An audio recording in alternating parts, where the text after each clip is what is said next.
Hi there folks, how you all doing? So you may have seen the community post I uploaded, I think it was a couple of weeks ago now, about the box of donations that Andy sent me. Andy was the guy who sent me the Chang Freightliner set with the old Class 31 a while back. He got in touch with me and said that he'd picked up a couple of things at an auction and was going to send them to me as a donation. I wasn't quite sure what to expect. I was half expecting just a few odds and ends, but this is what he sent me. So we've got a wee Hornby 06 Shunter, got a Lima Class 50, a Hellion Class 17, and 5 Intercity Mark II coaches, one being the Boofy car. I used to have one of these Boofy cars back in the 1970s, and my dad ruined it by trying to clean it with methylated spirits, took all the paint off it. So it's nice to have one again. All these coaches have got plunger pickups because they've all got interior lighting. Now, I'm not really bothered about interior lighting for coaches, not at the moment anyway. And these plunger pickups just act like brakes. They're terrible things. They just introduce so much drag. So I'm going to remove all the pickups and fit all the coaches with magnetic couplings. As far as the locos are concerned, the 06 and the Class 17 seem to run okay. I think they could probably both do with a service. The Class 50, however, isn't sounding too clever, so that's going to need a wee bit more in a service, I think, and might be a candidate for a CD motor. So a very special thank you to Andy for sending me all this. It's way too generous. I actually have some other donations coming as well. It's just crazy how some people are so thoughtful and kind with these donations. I'll never not feel guilty about accepting them, but I am starting to have a bit of a storage space issue. I really don't want to sell or donate on any locomotive in particular that's given to me, so I really do need to think about more space. And on that topic, actually, I want to show you something shortly. But before we do that, thanks again to anyone who's donated anything to me. A chap called Simon recently sent me a few wee things. He sent me the Caledonian headboard you've maybe seen in a couple of videos. And he also sent me some street lamps and a little pack of figures. So thanks to Simon for those, and thanks very, very much to anyone who's donated a few quid to me via coffee. I'll put the link in the description, but the link's always in the description. Right, okay, I'm going to show you something. So here I am in my loft. It's absolutely full of crap, as most lofts tend to be. But you can see, these timbers kind of rule out having any kind of layout up here. There's just far too much in the way. There's no free space. Actually, my father did actually start to rearrange the timbers. You can see that one there has been shifted and the upright has been cut away, turned into that up there, and I think a couple down that end have been done as well. But it would need to be done to all of them and then get it floored. Ideally get it insulated and boarded up. I've thought about getting some work done up here to get this converted many times, but I've been through a loft conversion before. My last house I got the loft converted, and it's quite a process. But all I would really want done up here is just to get all these timbers moved, get this into a space that I could use. So that might not be too big a job for a decent joiner. So I think I'm gonna get a couple of quotes, because the layout I could get up here would be fantastic. This loft is 8 metres from the far wall to this wall here, so it's 8 metres long, and from the actual floor space is 3 metres, so it's 8 metres by 3 metres. But obviously, if we move the timbers, we'd lose a bit of floor space. So yeah, a bit of work, but I'm really, really thinking more and more about it, to be honest, because I'm running out of space with my model railway stuff, and I'd always wanted a much bigger layout, and up here I really could have the layout of my dreams. So you can see the hatches there, so I could get a loft ladder put in, and that would bring me up into the middle of the loft, and I would have the layout running right round the outside. And in here I could get this floored. There's no timbers in here, so this could be a great big storage cupboard. And height isn't a problem either. I mean, that's as far as I can reach up, so there's plenty height. So it would be absolutely fantastic to get this sorted and have a big monster layout. So I'm seriously thinking about it, guys. If I can get this sorted, if I can get hold of a joiner that'll do this for me, we shall see. If anybody knows a good joiner in the Edinburgh and Lothians area, let me know. I'd have some fun and games clearing this out. Of course, I mean, if I don't get this insulated, it's going to be freezing cold up here in the winter and roasting hot in the summer. I could possibly insulate it myself. I think if I can just get the structural work done, I could probably do the rest myself. There's an old-fashioned skylight there just now, which, you know, I mean, at least it gives me daylight up here. A Velux window would be better, but, you know, for just building a model railway, I don't want to go to too much expense in getting this sorted out. The thought of clearing all this junk out just fills me with dread, but it'll have to be done. Old galvanised water tank there, and there's a plastic one in there. I put that in, oh god, when I was a younger man.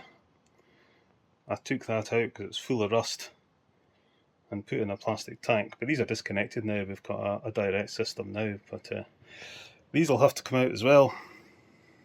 Spiders are a big problem up here, so you know, once I get it sorted, I'd need to make sure there's no gaps. I know round about the skylight there, there's quite a draft blows in, so that'll all need sealed up.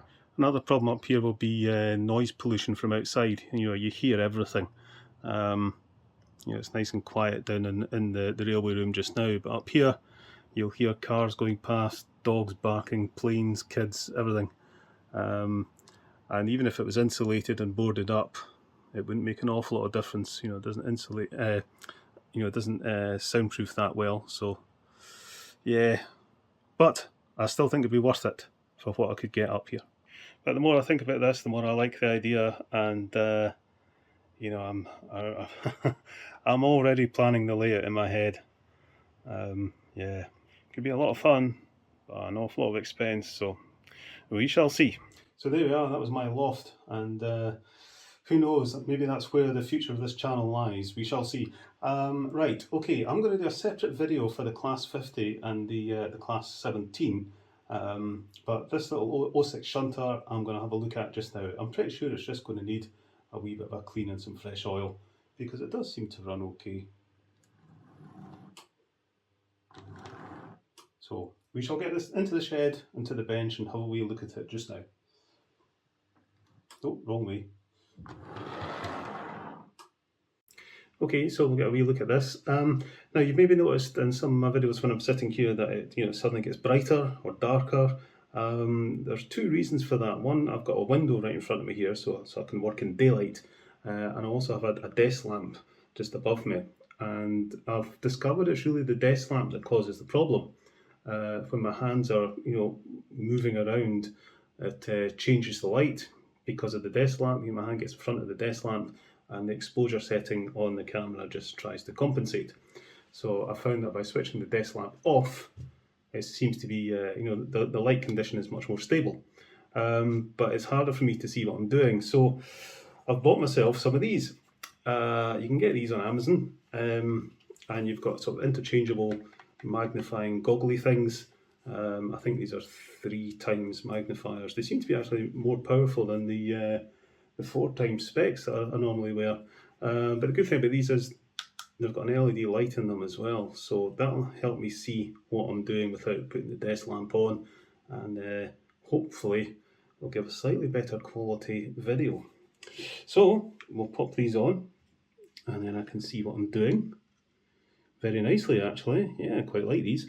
Right, how do we get into this? I can see a clip there, and there's been a clip there which is broken, and there's a couple of clips at the front there. But as with all these little Hornby 040 things, they really are not designed to be taken apart. There we go. Yeah, okay. I think this has been apart a few times. That just came apart very easily. Fair enough. Yeah, it's one of those ones, so it's not got any wires, so the contacts on the motor are making direct contact with the pickups. It all just looks a bit dirty and fluffy. The wheels are dirty. I'm surprised this is running as well as it does actually. Right, we'll get the monkey brush into this first. Get rid of as much dust and fluff as we can. One of these little white things is broken off, but we'll stick something on to replace it.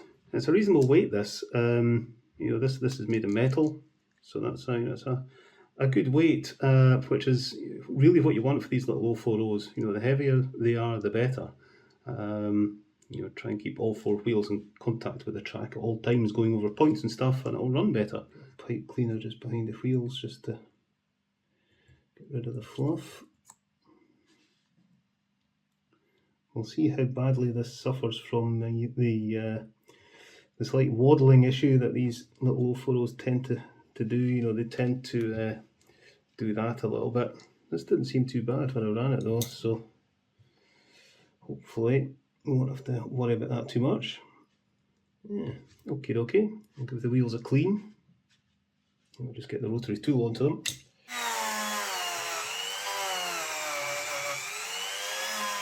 Get some oil on the linkages.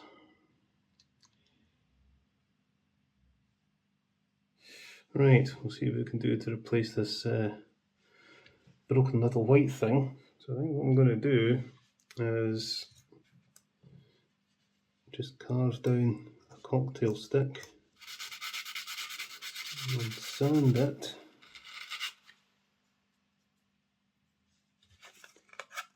Just round off the end. How will that look? That'll do for me.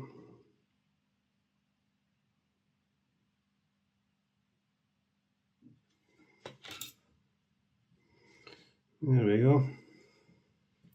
A wee dab of white paint, and that'll be fine.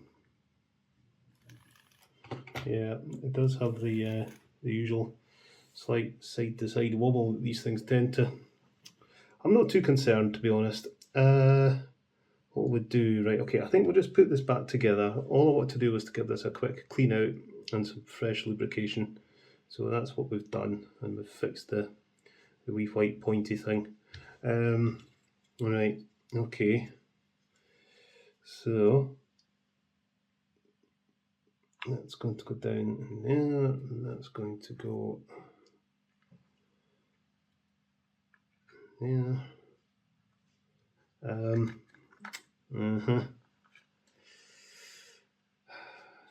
Yeah, the clip broke. I must have broken the clip when it was coming off, but I have yet to see one of these 040s where clips have not been broken. They really are not designed to come apart. Or a couple of wee blobs of black tack just to hold that on. Will do fine.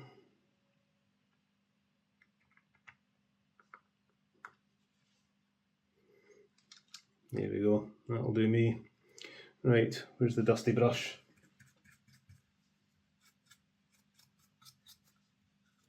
There's quite a bit of scuffing and scratching on this roof, so I'm just giving it a quick coat of black matte acrylic paint just to take away the blemishes. And there's quite a bit of paint scrape on the metalwork at the sides as well.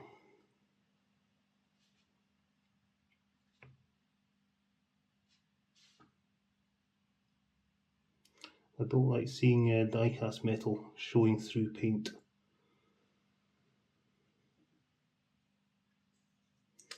Okie dokie, I think that's us.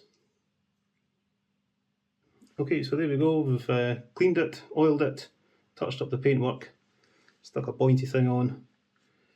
Let's go and pull it out the shed. Okay, out she comes.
So there we go, that little 6 runs, not bad at all. I was quite surprised, no hesitation going over the points or anything, so yeah, nice one. It's the usual little pocket rocket, you know, I think it'll do about 1,000 miles an hour if you turn the power up, but I'm not going to look a gift horse in the mouth.